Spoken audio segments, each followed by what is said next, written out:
They mocked her at the research facility, calling her worn flight jacket surplus cosplay. They laughed behind her back and dismissed her warnings.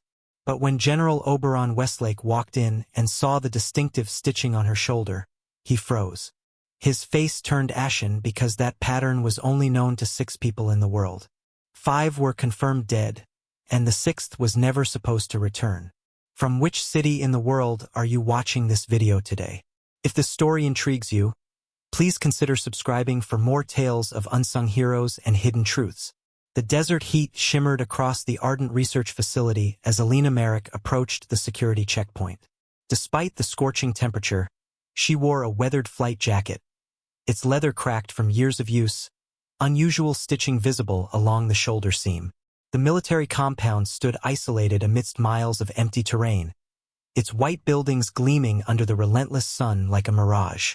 "ID and clearance," barked the guard, eyeing her suspiciously. She handed over her credentials without a word. Her transfer papers had arrived only yesterday, sudden and unexplained. The guard scrutinized her photo, then her face, then back to the documents. "Another analyst?" The guard smirked. "They must be desperate." She remained expressionless, taking back her credentials with a steady hand. The badge they issued her felt foreign against her palm, the weight of it somehow significant. She slipped it into her jacket pocket, feeling the familiar texture of the worn leather against her fingers. The facility's pristine white corridors contrasted sharply with Alina's worn appearance as Dr. Adrian Remini led her through the complex with obvious reluctance. His pristine lab coat and meticulous appearance seemed to physically recoil from her presence, as if her weathered jacket might somehow contaminate his sterile world. "Your workspace is here.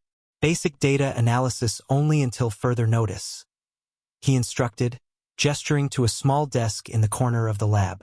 "The important work happens over there."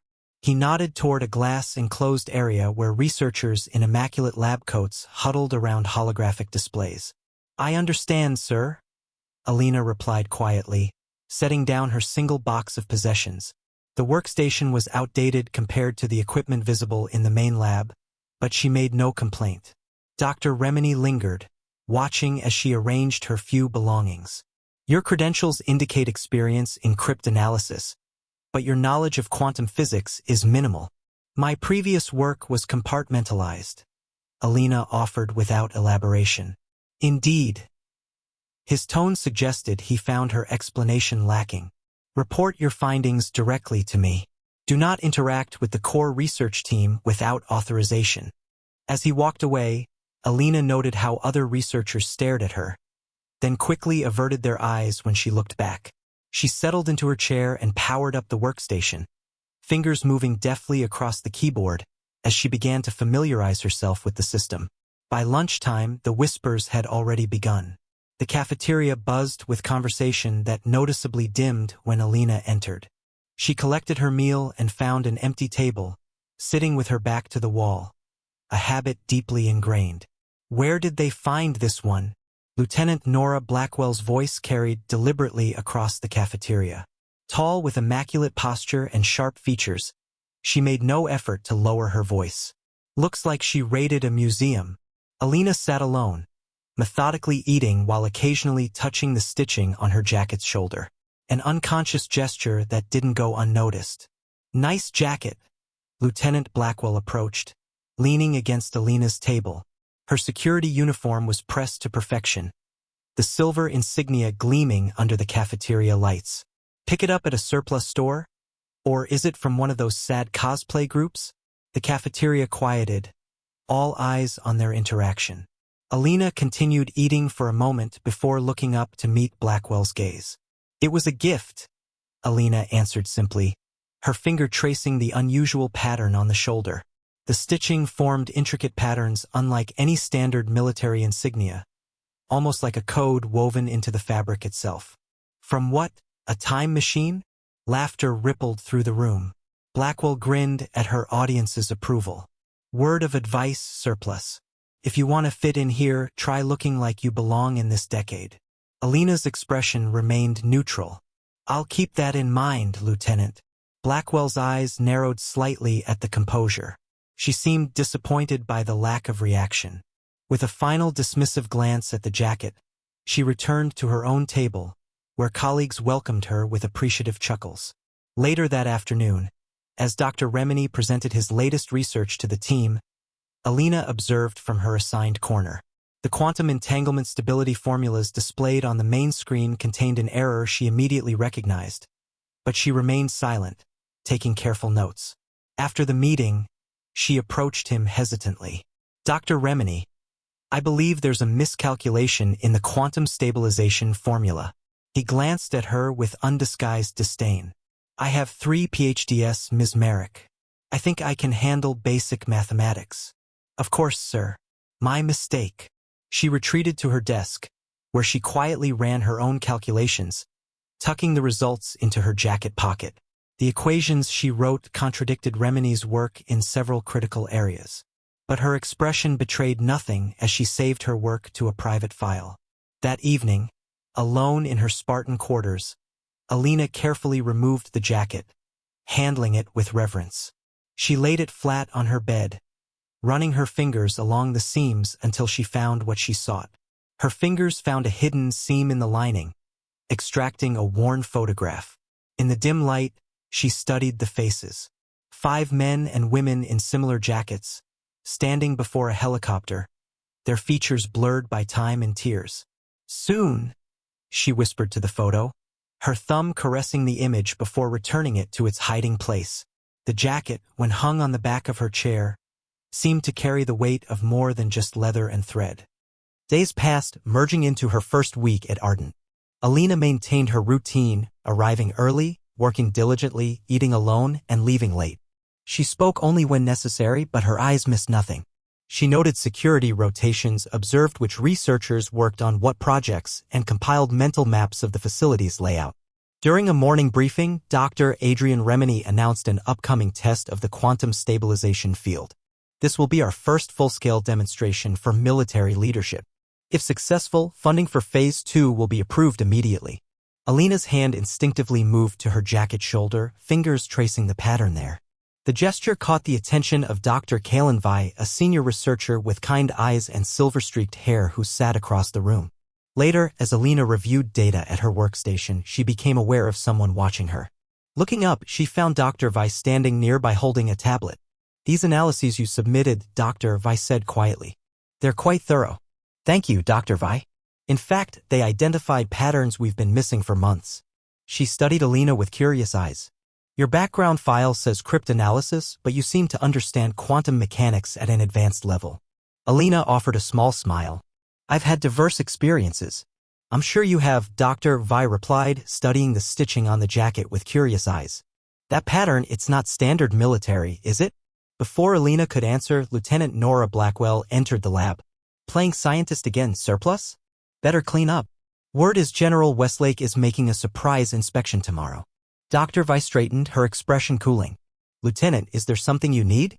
Just a security check, Dr. Blackwell replied, her eyes never leaving Alina. After they left, Alina touched the stitching on her shoulder, her expression hardening with resolve. She returned to her calculations, working well into the night. The error in Dr. Remini's formulas was more serious than anyone realized, potentially catastrophic if implemented at full scale. 2 weeks after her arrival, despite being relegated to menial tasks, Alina's analytical skills had proven exceptional. She submitted reports that identified patterns others had missed. Though Dr. Remini claimed credit for her insights during briefings with facility leadership. During a particularly crucial experiment, Dr. Remini overlooked a fluctuation in the quantum field. Alina noticed immediately and quietly adjusted a parameter on her console, stabilizing the reaction. No one saw her intervention except Dr. Vi, who watched with narrowed eyes from across the lab. Excellent work, everyone, Dr. Remini announced as the test concluded successfully, especially the core team. We're making excellent progress. That evening, as most staff departed, Dr. Vi approached Alina again. Your work on signal degradation was impressive, she told her quietly. I also noticed your quick thinking during today's test. That field would have collapsed without your adjustment. Alina maintained her composure. I simply noticed a discrepancy. A discrepancy that everyone else missed, including Remini. Dr. Vi leaned closer. Who are you really, Ms. Merrick? Just an analyst trying to do her job. Dr. Weiss studied the stitching on Alina's jacket again. That pattern. I've been trying to place it.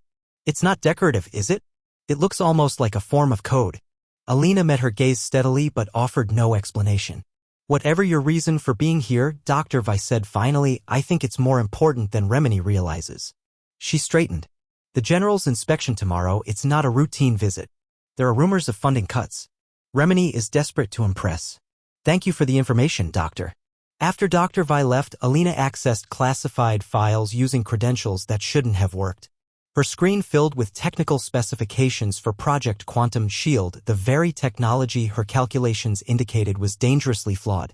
She worked through the night compiling evidence, running simulations. Each result confirmed her fears. The quantum stabilization field, as currently designed, would collapse catastrophically if activated at full power. As dawn broke, Alina finally returned to her quarters. She carefully removed the hidden photo from her jacket, studying the faces of her former team. In the growing light, their features seemed to watch her with expectation. Not this time, she whispered, returning the photo to its hiding place. No one else dies because of their arrogance. The facility began stirring to life. Personnel preparing for General Westlake's inspection. Alina changed her shirt but kept the same worn jacket, her fingers lingering on the coded stitching at her shoulder. Whatever happened today would change everything. Morning brought a flurry of activity as the facility prepared for General Oberon Westlake's inspection. Researchers donned their best attire. Workstations were meticulously organized and security personnel stood at rigid attention. The usual hum of machinery seemed muted beneath the tension of anticipation. Alina entered the main laboratory, her worn flight jacket standing out starkly against the pristine lab coats surrounding her. Conversations hushed as she passed, replaced by meaningful glances and suppressed smirks. Lieutenant Nora Blackwell cornered her in the corridor outside the main research area, her security uniform pressed to military perfection. You're wearing that ratty thing for the general's inspection? You're embarrassing all of us. Alina straightened the worn jacket calmly, her fingers brushing across the peculiar stitching at the shoulder. This jacket has seen things you wouldn't believe, Lieutenant. Right? Blackwell scoffed. I'm sure it was present at the signing of the Declaration of Independence, too. Several passing researchers chuckled at the remark. Alina simply met Blackwell's gaze without responding, which seemed to irritate the security officer even more. The general is a decorated war hero with over 30 years of service, Blackwell continued. He expects professionalism and respect. That jacket shows neither. I respect the general greatly, Alina replied quietly. More than you know. Blackwell's eyes narrowed. Just stay in the background where you belong. Some of us have careers to consider.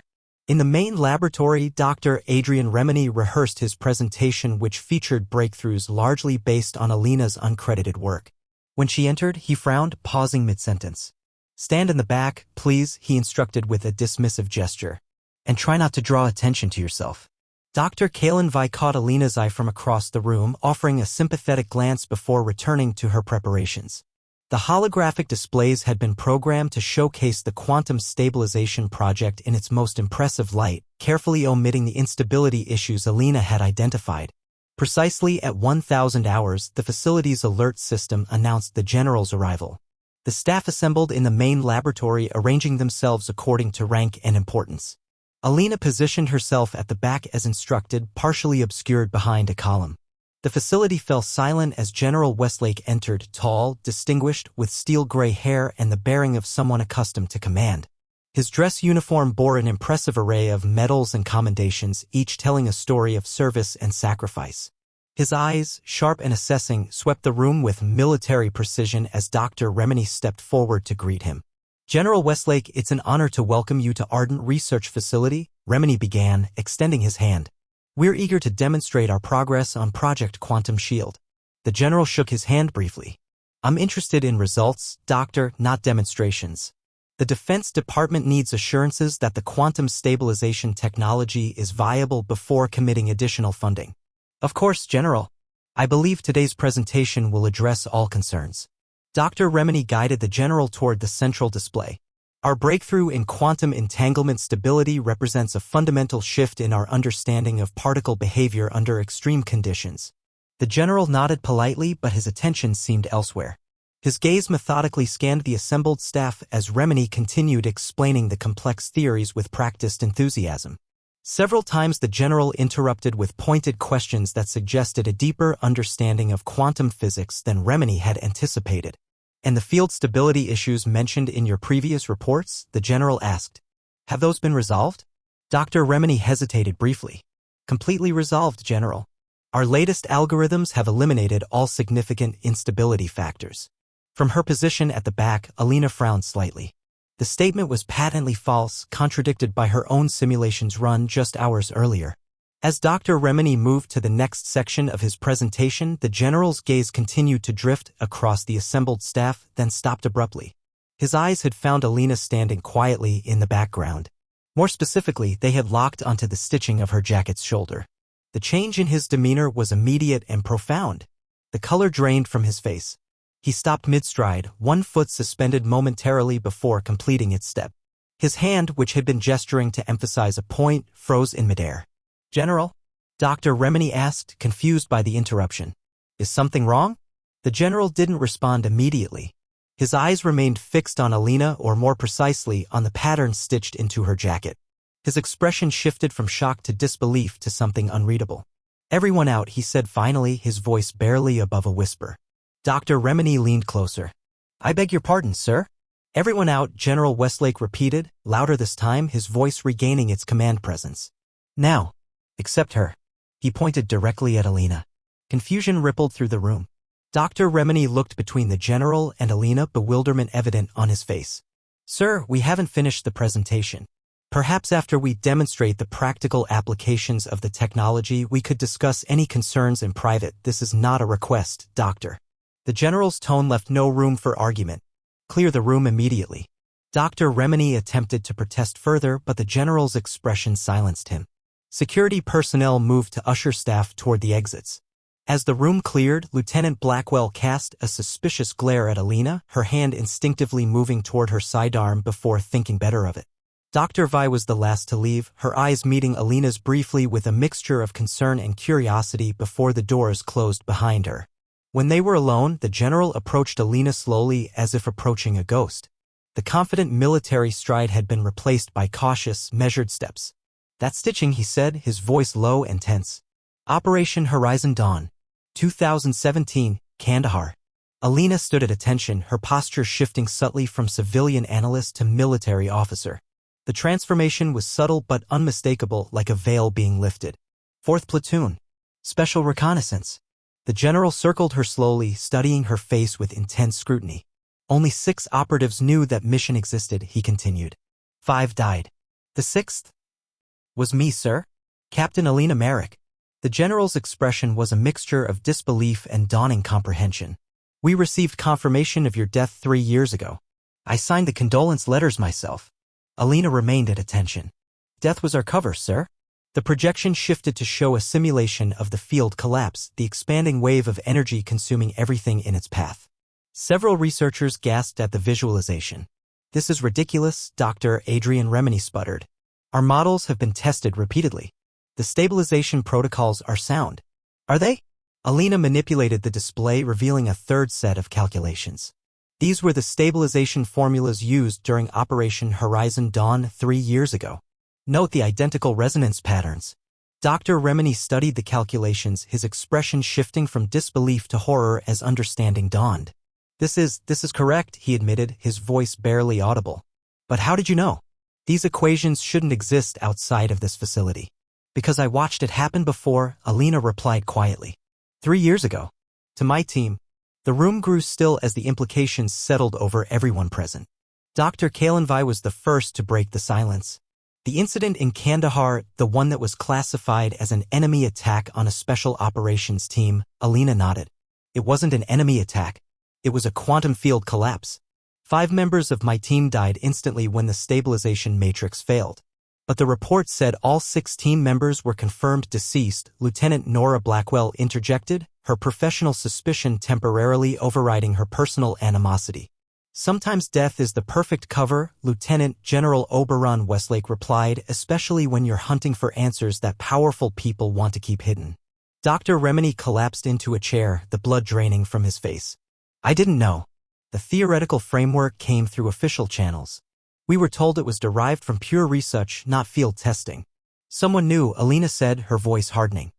Someone directed you to continue the same line of research without disclosing the previous failures, without acknowledging the lives already lost. She manipulated the display again, bringing up personnel files. 3 senior researchers from the original Horizon Dawn project are currently assigned to this facility. Dr. Ambrose Leditz, Dr. Fontalia, and Dr. Ellis Mercer. The named individuals stiffened in their seats, exchanging uneasy glances. Did any of you intend to mention that you'd seen this technology fail catastrophically before? She asked, her calm voice carrying an undercurrent of tightly controlled anger. Or were you hoping for different results this time? Regardless of the risk. Dr. Leditz stood, his face ashen. We were under orders. The potential applications were too valuable to abandon. Valuable enough to risk another 5 lives? 10? Everyone in this facility, the general's voice was cold. That wasn't your decision to make, Doctor. At that moment, Lieutenant Blackwell stepped forward. Her previous derision toward Alina had vanished, replaced by a dawning recognition. Without a word, she raised her hand in a formal military salute. The gesture, unexpected and sincere, spoke volumes. Ghost Protocol, she said quietly. My brother served with the support team for that unit. He never told me what happened, just that they were the best he'd ever seen.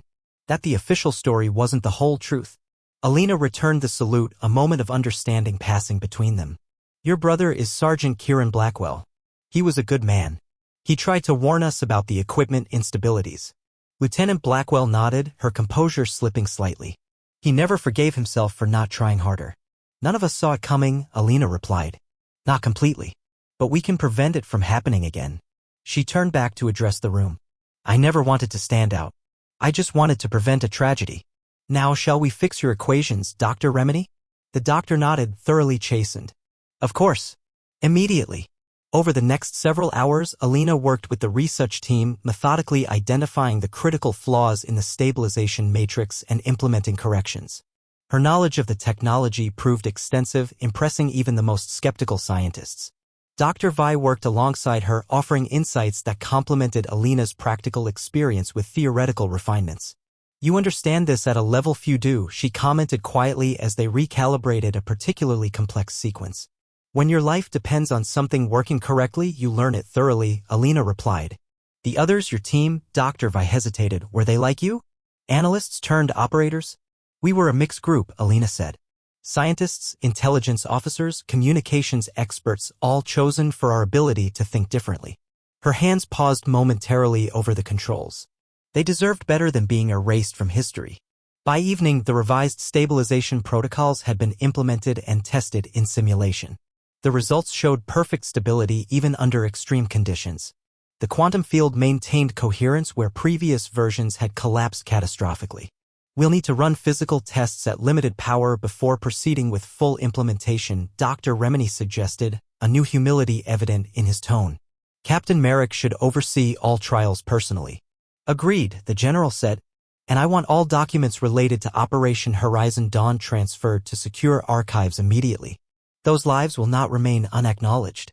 As the meeting concluded, staff dispersed to their various responsibilities, many stopping to speak briefly with Alina, offering quiet words of respect or apology.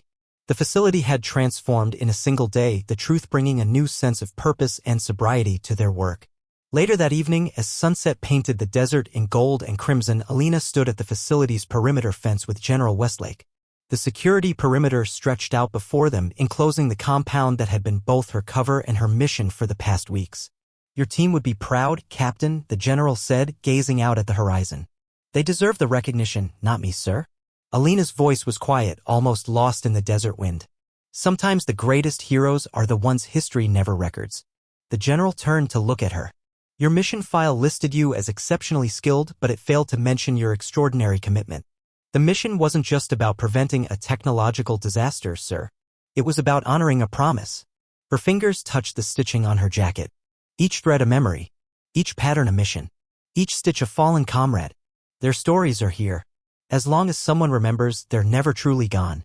The general nodded, understanding the weight of carrying such memories. The quantum technology, once properly stabilized, could revolutionize everything from communications to medicine. Your team's sacrifice won't be forgotten again. And the 3 researchers who knew the truth but stayed silent, they'll face a military inquiry. Concealing information that risked lives isn't something I take lightly. The general's expression hardened momentarily before softening again. What will you do now, Captain? Your deep cover identity is compromised. With your permission, sir, I'd like to remain attached to the project. Someone needs to ensure the technology is developed responsibly this time. The general considered her request. The Defense Department would be fortunate to have your oversight. I'll make the arrangements. He placed a hand on her shoulder. The mission continues. But this time, you're not alone. Alina nodded, her expression determined as she looked toward the facility. This time we finish what we started. Together they walked back toward the building, their silhouettes merging with the fading light. Behind them, the desert wind whispered across the sand, carrying secrets that would no longer remain buried. Inside the facility, Dr. Vi waited in the main laboratory reviewing the corrected formulas. She looked up as Alina entered, noticing how the captain now wore her jacket with a different air, no longer hiding her true identity. I've been thinking about your team's approach to quantum entanglement, Dr. Vi said. It was years ahead of conventional theory. They were exceptional people, Alina replied, taking a seat beside her. Lieutenant Farrow could solve complex equations in her head. Specialist Davis could intuit quantum behaviors that our instruments couldn't even detect. I'd like to hear about them sometime if you're willing to share. Alina smiled slightly. I think they'd like that. Their stories deserve to be told. As night fell completely over the Ardent Research Facility, lights glowed from the laboratories where work continued with renewed purpose. The quantum stabilization technology that had once caused death would now be developed with the respect and caution it demanded, guided by the one person who understood its true cost. From her workstation, Alina could see the jacket hanging nearby, its coated stitching catching the light, not just a memento now, but a testament to promises kept and truths revealed. The mockery it had once attracted transformed into silent respect from all who now understood what it truly represented. Have you ever known someone who never asked for recognition but deserved more than anyone else? Someone whose quiet sacrifice went unnoticed by most but changed everything? Share your story in the comments below and subscribe to hear more tales of unsung heroes. 3 days had passed since General Westlake's intervention. In that short time, the atmosphere at Ardent had shifted. Where once there had been suspicion and quiet derision, there was now a respectful hush that followed Alina Merrick wherever she walked. People no longer whispered when she passed, they listened. The corrected stabilization matrix had passed limited power field tests with consistent success, and preparations were underway for full-scale validation. Alina had reviewed every calculation herself, every line of code, every hardware diagnostic. But the unease in her chest hadn't gone away. Too many variables still depended on assumptions made by people who had once been willing to bury the truth. One evening, as she reviewed thermal yield metrics alone in the observation room, a voice interrupted her thoughts. You still don't trust it, do you? Dr. Kalen Weiss stood in the doorway, her tablet under one arm. The math works. The simulations hold. Alina didn't look up. But it's not the system that failed last time. It was the people. Dr. Weiss stepped closer. I agree. That's why we need you here. She took a seat beside Alina. You're not just watching the numbers. You're watching us. Making sure we don't forget what this cost. Alina finally met her eyes. This can't become another black file lost in a vault. If we're going to use this tech, it has to be traceable. Accountable. Dr. Vi nodded. I've been talking to the general. He wants a full ethics review protocol embedded into Phase 2. Alina raised an eyebrow. Military and ethics reviews don't usually go hand in hand. He's serious. And I think your presence reminded him why. The room went quiet for a moment as the hum of equipment echoed around them. Then Dr. Vi asked, what happened to your team the day the field collapsed? Alina leaned back in her chair. We were supposed to extract a high-value informant. Deep behind the line, the quantum relay gave us near real-time visuals, auditory feeds, biometric overlays. But then the harmonics started to drift. I flagged it. Our tech lead, Major Dallas, he thought he could resync it on the fly. Her voice dropped. He was wrong. The field buckled in less than 12 seconds. 4 were vaporized. 1 bled out in my arms. I was the only one thrown clear. And the relay? Melted. Like the air around it liquefied. Dr. Weiss said nothing, but her expression softened with pain. I don't talk about it, Alina added. Because the moment I do, they become ghosts. And I don't know if I'm strong enough to carry that every day. You already are, Dr. Weiss said quietly. You've been carrying them every day since. A silence settled between them, full of things that didn't need to be said. The next morning, as the facility prepared for the final field validation, General Westlake convened a closed-door briefing with senior staff. Alina stood beside him as he addressed the team. Today's test will push the field to its highest operational threshold. We believe the corrections may have resolved the prior instability. But let me be absolutely clear, there is zero tolerance for error. He turned to Alina. Captain Merrick will oversee real-time diagnostics during the test. Her authority in this matter is final. No one objected. Even Dr. Adrian Remini, now more subdued and introspective, nodded respectfully. In the control room, technicians synchronized relays, sequenced backup redundancies, and activated containment protocols. Alina stood at the center console, her hands moving fluidly across multiple panels, her voice calm and measured as she issued instructions. Initialize harmonic lock. Stabilizer at 72%. Hold that threshold. Begin thermal rise on pulse chamber. Outside, in the desert containment grid, the field began to shimmer into visibility. A distortion ripple danced through the air like heat mirage, warping reality at its edges. Harmonic steady. No variance on quantum drift. Containment lattice stable. Then came the moment of truth. Full power activation in 5, 4, 3. Alina's eyes flicked across every readout. Every waveform. Every resonance echo. 2, 1, engage. The field stabilized. Smooth. Bright. Controlled. The resonance held. For the first time since the project's inception, the technology worked exactly as designed. A cheer rose through the control room. Applause broke out. Dr. Vi covered her mouth in disbelief. Dr. Remini slumped back into his chair in stunned relief. General Westlake allowed a rare smile. Alina didn't celebrate. She watched the field for several more seconds. Then she exhaled. Slowly. Controlled. Her fingers touched the stitched seam on her jacket. It's holding, she said aloud. We did it. Later that evening, a celebration took place in the courtyard between the lab wings. Tables were arranged beneath portable lights. Laughter and cautious optimism filled the air. Music played softly through the PA system. Alina stayed at the edge, sipping water, watching her colleagues from a distance. Lieutenant Blackwell approached, no longer in uniform but in simple field clothes. You going to stand in the shadows all night? Force of habit. Blackwell offered a half-smile. My brother would have liked you. A lot. He hated politics. Loved honesty. He was one of the best we had, Alina said. He died trying to make the relay safer. That's what I heard. It haunted him. I think that's why he volunteered for the last pullout team. He saved a lot of people that day, Alina said. Not just me. Blackwell nodded, eyes glinting. Well, Captain Merrick, if you ever need backup, just say the word. I'll remember that, Lieutenant. As the night drew on and the crowd began to thin, Alina stepped away from the courtyard and returned to the lab. The jacket was still draped over her chair. She picked it up, holding it in both hands, fingers brushing the stitching again. Then she walked into the secured archive room General Westlake had opened for her team's files. She placed the jacket gently on a padded shelf beside 5 black cases, each marked with a name and serial code. Her eyes lingered on each. You're home now, she whispered. No more hiding. When she returned to her quarters, she found a message on her terminal. It was from Dr. Vi.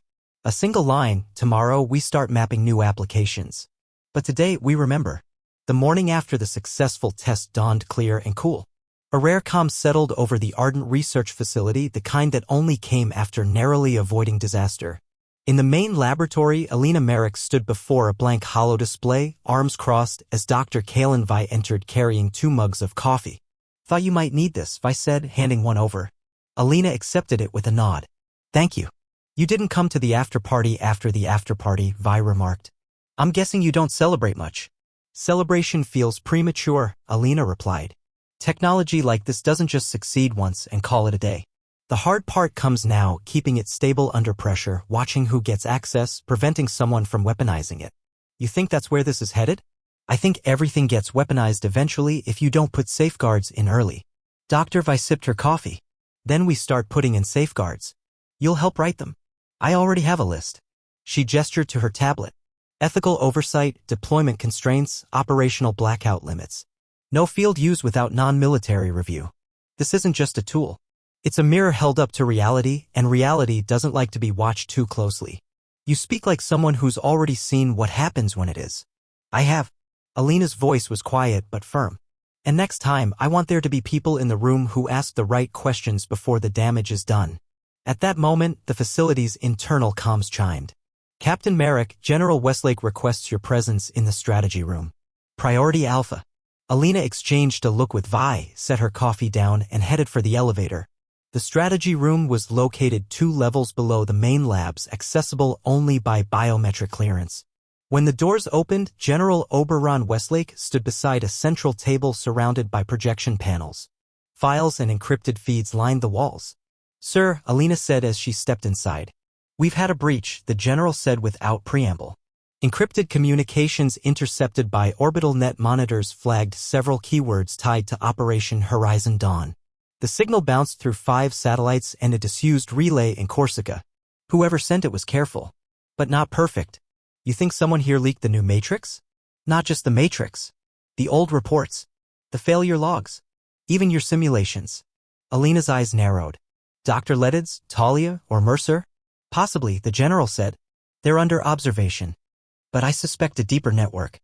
Someone who knew your arrival wasn't random. Someone waiting to act if the project re-emerged. Someone who never wanted the truth exposed," Alina murmured. Westlake nodded. "We're going to trace the leak. Quietly. Which is why I need you to play your role a little longer." "What role?"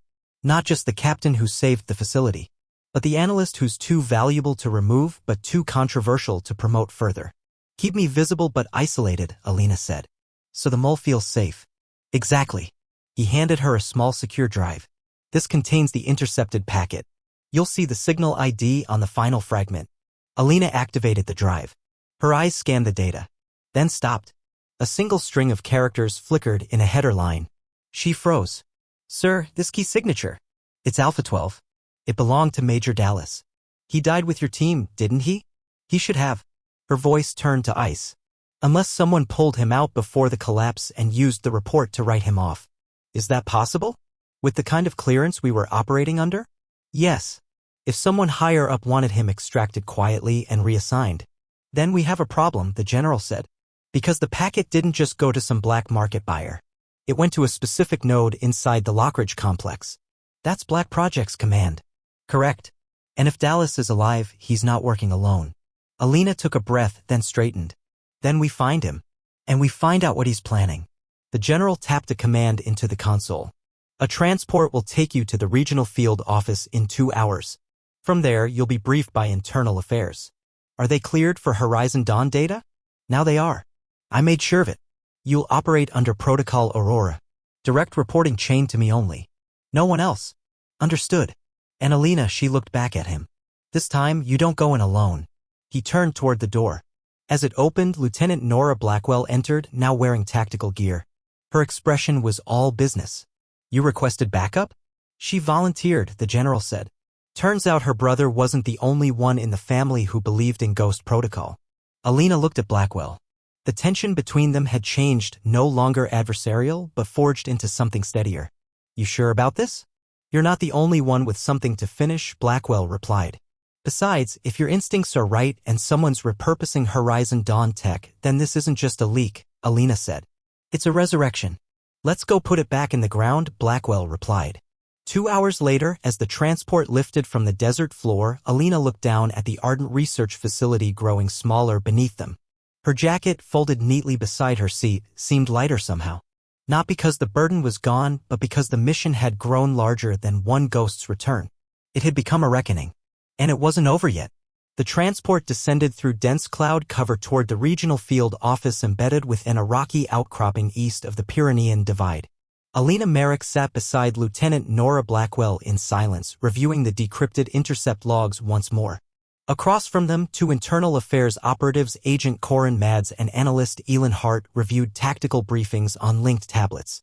"We've narrowed the leak point to an internal node used during data mirroring of the Ardent stabilization tests," Agent Mads said.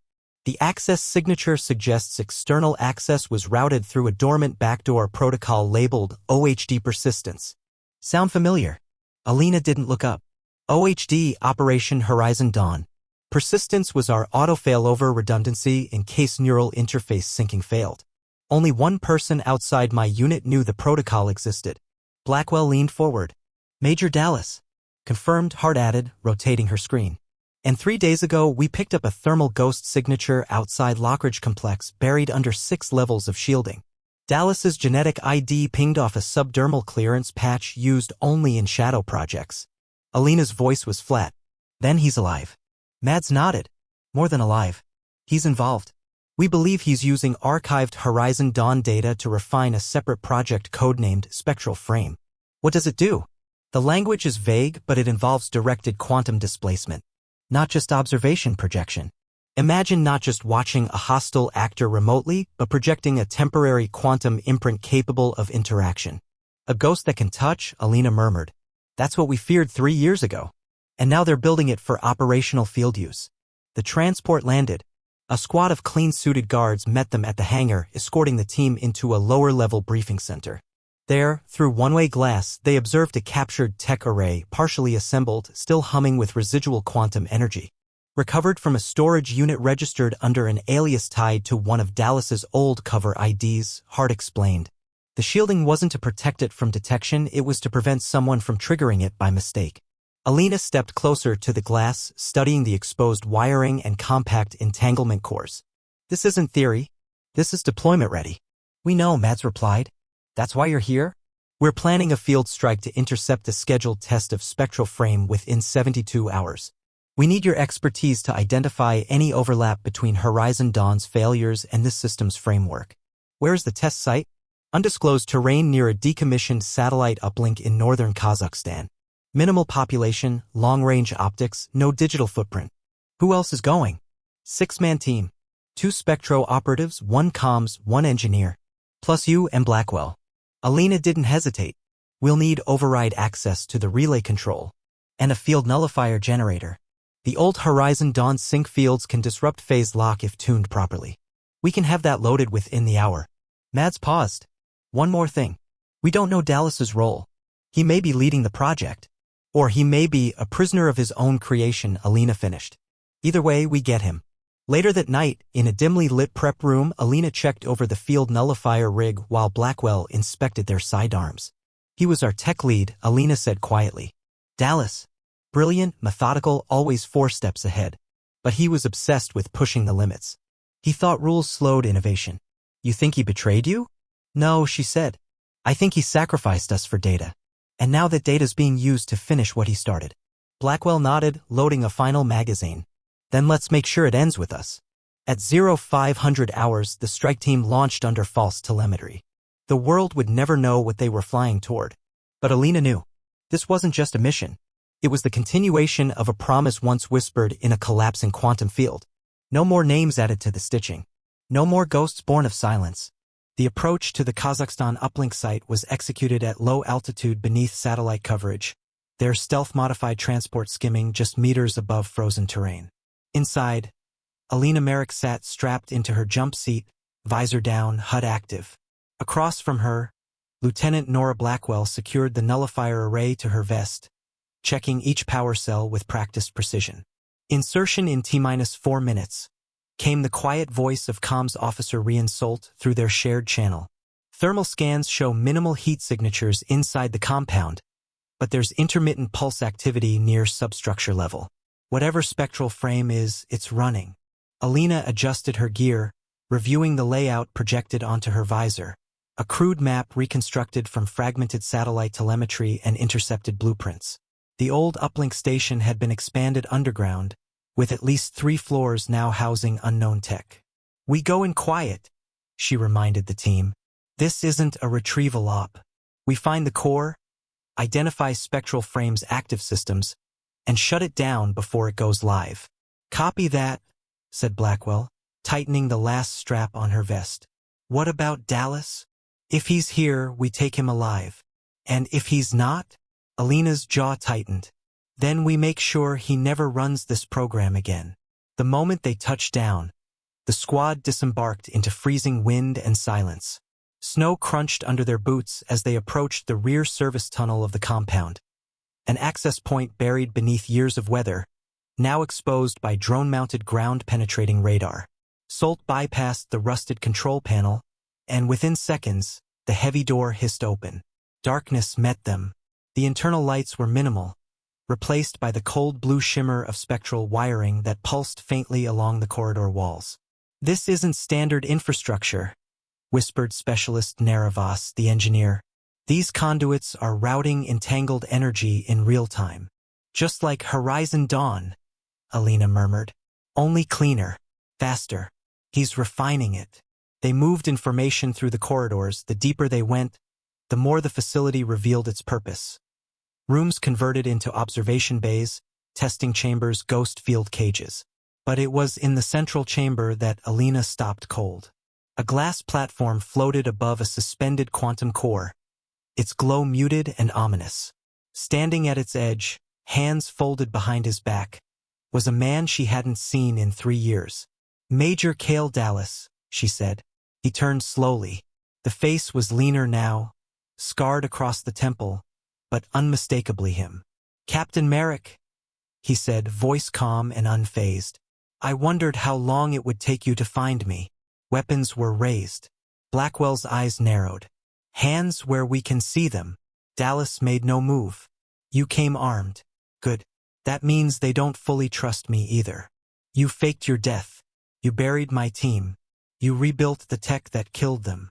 No, Dallas replied quietly. I perfected it. You perfected a weapon, Alina said. It's not a weapon, he said. It's liberation. Horizon Dawn failed because we were too afraid of what it could become. I'm not. Spectral Frame isn't about death. It's about transcendence. Presence beyond distance. Interaction beyond time. We could end every war before it starts. By sending quantum ghosts into every corner of the Earth? Blackwell snapped. You think that won't be exploited? Dallas looked only at Alina. You, of all people, should understand what this means. You touched the other side. You survived it. I survived your ambition. Her voice was steady now, steel beneath frost. And I didn't come here to debate it. Alina raised the nullifier array and activated its charge. Deactivate the core, Cale. Now. I can't, he said. It's already live. You shut this down now, and the entangled system collapses violently. You'll kill everyone in this facility, and possibly take the uplink grid with it. Then help us shut it down safely. Or you can let it run, Dallas offered. Give it 20 more minutes. Let me show you what it can do. Alina took one step closer. I watched 5 people I loved disappear into an unstable field because you wanted data. You get no more time. Blackwell moved to flank. Last warning. But suddenly, the chamber lights flickered, and the core surged. Alarms flashed across the spectral display. Quantum resonance spike, Voss called. We've been traced. Someone else is tapping the system externally. Someone's hijacking the uplink, Solt said. It's routing through the same Corsican relay from the leak. They're trying to steal Spectral Frame in real time, Alina said. She turned to Dallas. Shut it down or we do it our way. Dallas hesitated, then moved toward the console. If we do this wrong, we're all phantoms in a dead loop. We've done it before, Alina said, stepping beside him. And we'll survive it again. But only if we move. The room was chaos. Data streams shattering, resonance patterns clashing, alarms echoing through steel. Together, Alina and Dallas rerouted the core's phase bind, while Blackwell and Solt managed the outer perimeter. At the final moment, Voss activated the nullifier array, calibrated to the exact resonance signature Alina had saved from Horizon Dawn's collapse. With a roar of energy and light, the field blinked once, then vanished. Silence. One by one, instruments powered down. Screens cleared. The ghost field was gone. Spectral Frame was offline.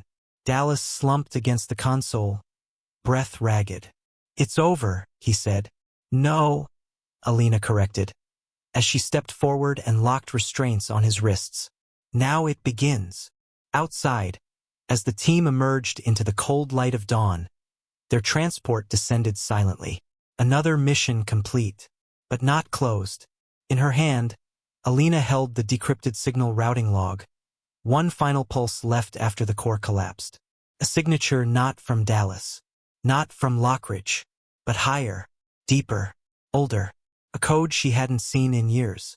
And with it, a single line, Echelon mirror remains active. The flight back to Ardent was silent. Alina Merrick sat across from Major Cale Dallas, now restrained, his expression unreadable beneath the dried blood on his temple and the reflective restraints on his wrists. Across the aisle, Lieutenant Nora Blackwell dozed lightly, rifle propped beside her leg, but one hand always within reach of the safety strap securing the nullifier core. The others sat quiet, processing what had nearly happened. On the monitor above them, the decrypted code pulsed again, stark and simple. Echelon mirror remains active. Alina stared at it, jaw tight. She hadn't seen that codename since the early days of Horizon Dawn, buried inside the original project hierarchy, so deep, even the mission controller at Kandahar hadn't had full access. "You're quiet," Dallas said finally. She didn't answer. "You recognized that code," he continued. "I saw it in your face." "Don't talk," she said without looking up. "You don't get to steer this anymore. You don't understand what Echelon Mirror was," he said, voice lower now. "It wasn't an extension of Horizon Dawn. It was the foundation. Horizon Dawn was just a field test. A field test that killed 5 people. You think that was the end? Merrick, that was the beginning. They were already designing full-scale spectral integration platforms before your team went dark. Quantum imprint persistence, behavioral mapping, replication models. If that code surfaced now, it means someone has reactivated the deeper framework, someone above Lockridge. You gave them the keys," she snapped. "You hid for 3 years and let this rot grow underground." "I didn't hide," Dallas replied, his voice tightening. "I went where I was told. They took me out after the collapse. Didn't even ask. Next thing I knew, I was in a black site watching my own research be turned into something I didn't recognize. You think I ran Spectral Frame? No. I was the cover, the tool. The uplink wasn't mine. The code wasn't mine. I just bought time." "For what?" Alina asked. "For someone like you to walk back into the fire. The ghost who came home." At Ardent, General Oberon Westlake was waiting as the team disembarked. He pulled Alina aside immediately, his face grave. "We tracked the Echelon mirror signal to a repeater node embedded in a satellite maintenance drone over the Indian Ocean. The drone was scheduled for deorbiting 10 years ago. It never left orbit. What was it sending? Encrypted bursts every 6 hours. Not telemetry. Patterns. Behavioral replication? Possibly. But we've only been able to isolate partial fragments. And here's the worst part, it wasn't sending out. It was receiving." Alina's pulse spiked. "From what source?" "Unknown. We think the uplink was designed to receive quantum imprints, stored profiles. The kind Horizon Dawn began to model." "They're trying to recreate operators," she whispered. "Ghosts built from echoes." Westlake nodded grimly. "Which means your team may not be the only ones who left something behind." That night, alone in her quarters, Alina opened the secured Horizon Dawn archive. She activated the stitching scanner in her jacket's lining, the code lighting up across the fabric like veins of light. She keyed in one of the original encryption call signs, Operator Delta 4. The interface flickered. A voice, distorted, ghost-like, filtered through. "Alina, if you're hearing this, they cracked the persistence layer. We tried to block it, but they used our own echoes. Don't trust the chain of command. Don't trust the mirrors. If Dallas is alive, it means one of us was copied. And they're still trying to stabilize the imprint." Then silence. She closed the file, her breath shallow. Someone had recorded that before the collapse. Someone had known. And now the truth was surfacing like a long-buried mine. She keyed in a final command, request full trace, echelon mirror, origin pattern match. The result came back, pattern confirmed. Code origin, operator Delta 4. Her own ID. A match. A perfect one. Her hand trembled as she shut down the terminal. Somewhere out there, someone or something was using her imprint. Not a ghost. A replica. And it had just made contact. The secure chamber beneath Arden's archive wing was colder than the rest of the facility. Alina Merrick stood alone, eyes fixed on the containment vault in front of her where a newly decrypted data capsule pulsed behind reinforced glass. The scan results had been irrefutable. The echelon mirror signal was a pattern-locked quantum signature, her own. Not metaphorically. Literally. An imprint taken from her neural trace during Horizon Dawn's final sync cycle. A second Alina. Built from resonance data. Preserved. Repurposed. The capsule had been recovered from the orbiting drone the General's team had traced. It held over 6 terabytes of behavioral encoding, memories, mission logic, decision frameworks. Everything that made her who she was crystallized into a digital ghost. General Oberon Westlake entered quietly, holding a sealed document folder. We traced the uplink authorizations, he said without preamble.